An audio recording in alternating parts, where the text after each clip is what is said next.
নমস্কার। আজকে আমরা যে দেশের সাংবাদিক সম্মেলন, সেটা হচ্ছে যেটা বরাবরই আমরা লক্ষ্য করে যাচ্ছি স্বাধীনতার পর থেকে বাঙালিকে গোটা ভারতবর্ষ, ত্রিপুরা, উত্তর পূর্বাঞ্চল বলে নয়, সর্বত্র আমাদের উপর বিভিন্ন ধরনের আইন, যেমন ত্রিপুরাতে জেলা পরিষদ, টিএনবি চুক্তি, বর্তমানে দাবি উঠেছে গ্রেটার ত্রিপুরাল্যান্ডের এনআরসি প্রয়োগের, অসমের বুকে অসম চুক্তি, তারপর এনআরসি, এইভাবে বিভিন্ন রাজ্যে উত্তর পূর্বাঞ্চলে সহ গোটা ভারতে আমাদের উপর আইনের মাধ্যমে অধিকার কেড়ে নেওয়া হচ্ছে। অন্যদিকে আমরা লক্ষ্য করছি বাংলা ভাষা, কৃষ্টি, সংস্কৃতি শেষ করে দেওয়ারও একটা চক্রান্ত পাশাপাশি চলছে। আপনারা জানবেন যে ভারতবর্ষের সংবিধানে বাংলা ভাষা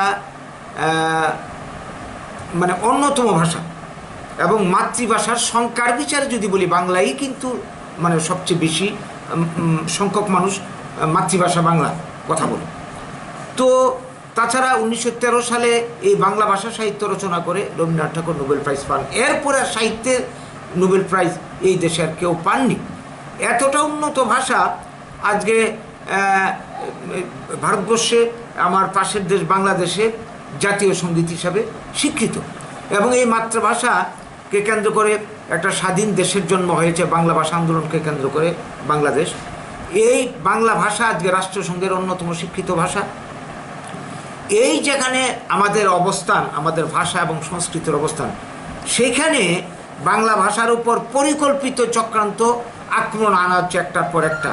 আমরা লক্ষ্য করছি যে 61 সালে প্রথম আসামের উপরে বাংলা ভাষাকে জোর করে চাপানো, বাংলা ভাষাকে অবদমন করে অসমীয়া ভাষা চাপানোর চেষ্টা হয়েছিল, যার প্রতিবাদ করতে গিয়ে 19 মে 11 জন যুবক যুবতী শহীদ হয়েছিলেন, এর মধ্যে 2 জন ত্রিপুরারও ছিলেন।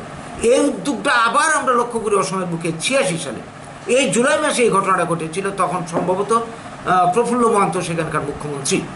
সেদিনও বাংলা ভাষা চাপানোর প্রতিবাদ করতে গিয়ে 2 জন, এর মধ্যে একজনের নাম হচ্ছে কি বলবো দিব্যেন্দু দাস, আরেকজন হচ্ছে জগন্ময় দেব, এই 2 জনকে গুলি করে হত্যা করা হয়। এইভাবে আবার আমরা লক্ষ্য করছি কি বর্তমানে এই গত 1 এপ্রিল থেকে আবার নতুন করে অসমের বুকে মানে বাংলা ভাষাকে দমিয়ে অসমীয়া ভাষা চাপানোর চেষ্টা করা হচ্ছে। অথচ আসামের বুকে বাংলা ভাষীর মানুষই মেজরিটি, এবং আসাম এককালে বাংলার অঞ্চল ছিল। অন্যদিকে আমরা লক্ষ্য করছি কি উত্তরপ্রদেশ সরকার এই কিছুদিন আগে কি করা হচ্ছে না, রবীন্দ্রনাথ ঠাকুরের মানে কিছু রচনাকে এখানে সরিয়ে দিয়ে সেই জায়গাতে রামদেবকে স্থান করে দেওয়া হয়েছে। অদ্ভুত ব্যাপার, কোথায় রবীন্দ্রনাথ আর কোথায় রামদেব, পরিকল্পিতভাবে।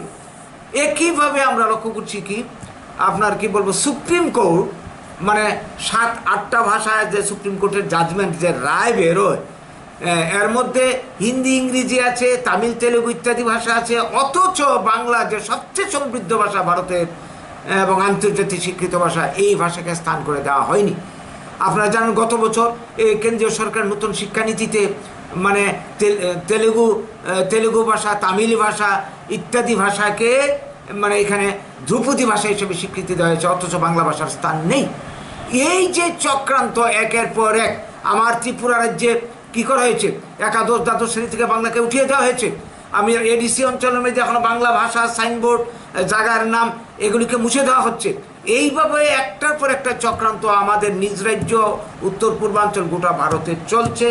এটা একটা গভীর চক্রান্ত, ষড়যন্ত্র বাংলার কৃষ্টি সংস্কৃতিকে মুছে দেওয়ার, অন্যদিকে বিভিন্ন আইনের মাধ্যমে আমাদের সাংবিধানিক অধিকার কেড়ে নেওয়ার।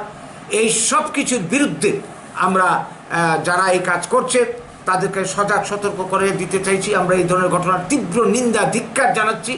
যদি তারা এই কাজ থেকে বিরত না হয়, আগামী দিনে আমরা মানে গোটা শুধু ত্রিপুরা, উত্তর পূর্বাঞ্চল সহ সারা ভারত জুড়ে আমরা আন্দোলন করব। আমরা আন্দোলন করে যাচ্ছি, আগামী দিনে আন্দোলন আরও তীব্র হয়ে উঠবে। এই বার্তাটা দেওয়ার জন্যই আজকে আপনাদেরকে আমরা ডেকে নিচ্ছি আমাদের আজকের এই সাংবাদিক সম্মেলন। আপনার নাম? নমস্কার, আমার নাম গৌরাঙ্গ রুদ্রপাল, আমি আমরা ত্রিপুরা রাজ্য কমিটির সচিব।